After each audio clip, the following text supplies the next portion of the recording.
Hello नमस्कार दोस्तों, स्वागत है आपका हमारे YouTube चैनल में। दोस्तों, पापी कौन लोग होते हैं? स्त्री पापी होती है या पुरुष पापी होता है? सबसे अधिक पापी कौन होते हैं? कई लोगों का मानना होता है कि पुरुष पापी होते हैं, पुरुष अधिक पाप करते हैं, और कई लोग कहते हैं कि स्त्री पापी होती है, वे अधिक पाप करती है। तो दोस्तों, हम जानेंगे एक कहानी के माध्यम से स्त्री या पुरुष कौन पापी होते हैं। इस कहानी को समझने के लिए वीडियो को पूरा देखें और हमारे YouTube चैनल को सब्सक्राइब करें। एक प्यारा सा कमेंट करें। बेताल ने विक्रमादित्य को अपनी प्रतिज्ञा याद दिलाते हुए अगली कहानी सुनाना प्रारंभ किया। भोगवती नाम की एक नगरी थी। उसमें राजा अमर्त्यसेन राज करता था। उसके पास चिंतामणि नाम का एक पालतू तोता था। एक दिन राजा ने उससे पूछा, हमारा ब्याह किसके साथ होगा? तोते ने कहा, तुम्हारा ब्याह मगध देश के राजा की बेटी चंद्रावती के साथ होगा। राजा ने ज्योतिषी को बुलाकर पूछा तो उसने भी यही कहा। उधर मगध देश की राजकन्या के पास एक मैना थी। उसका नाम था मदन मंजरी। एक दिन राजकन्या ने उससे पूछा कि मेरा विवाह किसके साथ होगा, तो उसने कह दिया कि भोगवती नगर के राजा अमर्त्य सिंह के साथ। दैवयोग से कुछ समय बाद दोनों को विवाह हो गया। रानी के साथ उसकी मैना भी आ गई। राजा रानी ने तोता मैना का ब्याह करके उन्हें अपने शयन कक्ष में ही रख लिया। एक दिन की बात है, तोता मैना में बहस हो गई। मैना ने कहा, पुरुष बड़ा पापी, विश्वासघाती और अधर्मी होता है। तोते ने कहा, स्त्री झूठी, लालची और हत्यारी होती है। दोनों का झगड़ा बढ़ गया तो राजा ने उनसे कहा, क्या बात है, तुम आपस में लड़ते क्यों हो? मैना ने कहा, महाराज, पुरुष बड़े बुरे होते हैं। इसके बाद मैना ने एक कहानी सुनाई। इलापुर नगर में महाधन नाम का एक सेठ रहा करता था। विवाह के बहुत दिनों के बाद उसके घर एक लड़का पैदा हुआ। सेठ ने उसका बड़ी अच्छी तरह से लालन पालन किया, पर लड़का बड़ा होकर जुआ खेलने लगा। इस बीच सेठ मर गया। लड़के ने अपना सारा धन जुए में खो दिया। जब पास में कुछ न बचा तो वह नगर छोड़कर चंद्रपुरी नामक नगरी में जा पहुंचा। वहां हेमगुप्त नाम का साहूकार रहता था। उसके पास जाकर उसने अपने पिता का परिचय दिया और कहा कि मैं जहाज लेकर सौदागरी करने गया था।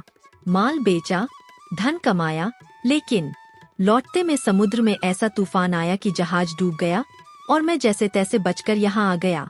उस सेठ के एक लड़की थी, रत्नावती। सेठ को बड़ी खुशी हुई कि घर बैठे इतना अच्छा लड़का मिल गया। उसने उस लड़के को अपने घर में रख लिया और कुछ दिन बाद उसने उससे अपनी लड़की का विवाह कर दिया। दोनों वहीं रहने लगे। अंत में एक दिन वहां से विदा हुए। सेठ ने बहुत सा धन दिया और एक दासी को उनके साथ भेज दिया।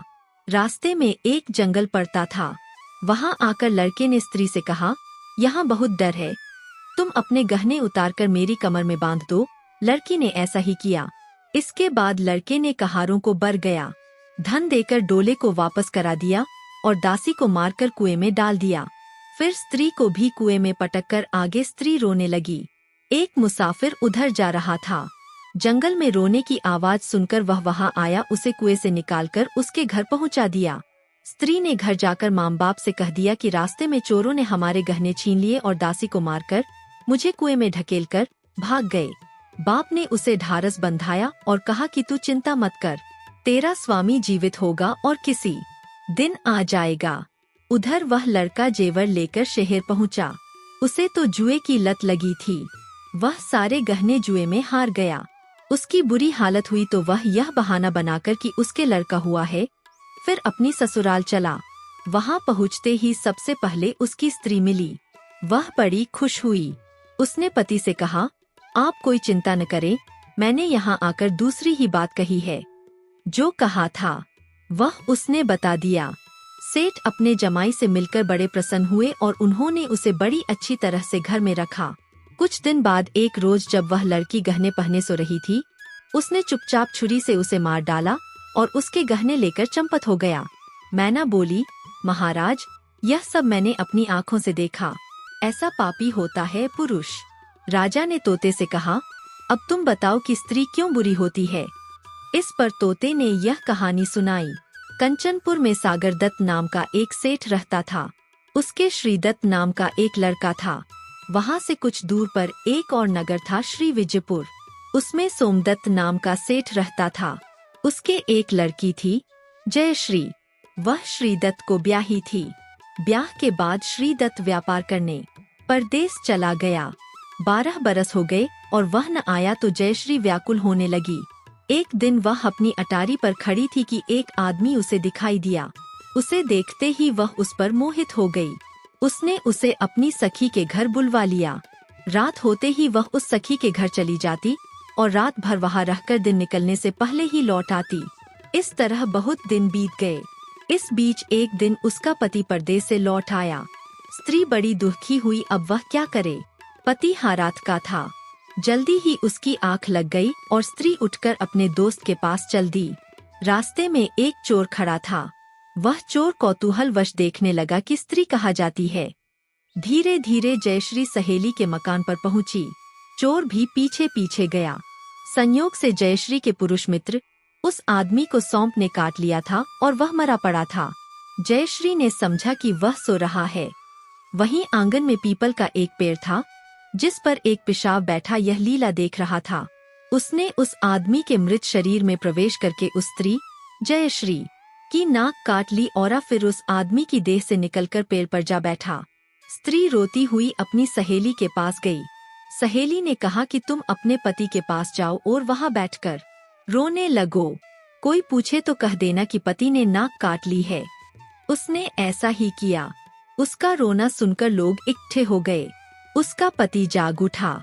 उसे सारा हाल मालूम हुआ तो वह बड़ा दुखी हुआ। लड़की के बाप ने कोतवाल को खबर दे दी। कोतवाल उन सबको राजा के पास ले गया। लड़की की हालत देखकर राजा को बड़ा गुस्सा आया। उसने कहा, इस आदमी को सूली पर लटका दो। संयोग से राजा जब उसे सजा सुना रहा था, वह चोर भी वहाँ खड़ा था। जब उसने देखा कि एक बेकसूर आदमी को सूली पर लटकाया जा रहा है, तो उसने राजा के सामने जाकर सब हाल सच सच बता दिया। बोला, अगर मेरी बात का विश्वास न हो तो जाकर देख लीजिए, उस आदमी के मुंह में स्त्री की नाक है। राजा ने दिखवाया तो बात सच निकली। इतना कहकर तोता बोला, हे राजा, स्त्रियां ऐसी होती है। राजा ने उस स्त्री का सिर मुंडवाकर गधे पर चढ़ाकर नगर में घुमवाया और शहर से बाहर छुड़वा दिया। यह कहानी सुनाकर बेताल बोला, राजा, बताओ कि दोनों में ज्यादा पापी कौन है। राजा विक्रमादित्य ने कहा, स्त्री। बेताल ने पूछा, कैसे। राजा ने कहा, मर्द कैसा ही दुष्ट हो, उसे धर्म का थोड़ा बहुत विचार रहता ही है। स्त्री को नहीं रहता, इसलिए वह अधिक पापिन है। राजा के इतना कहते ही बेताल फिर पेड़ पर जा लटका। राजा लौटकर गया और उसे पकड़ कर लाया। रास्ते में बेताल ने अगली कहानी सुनाई।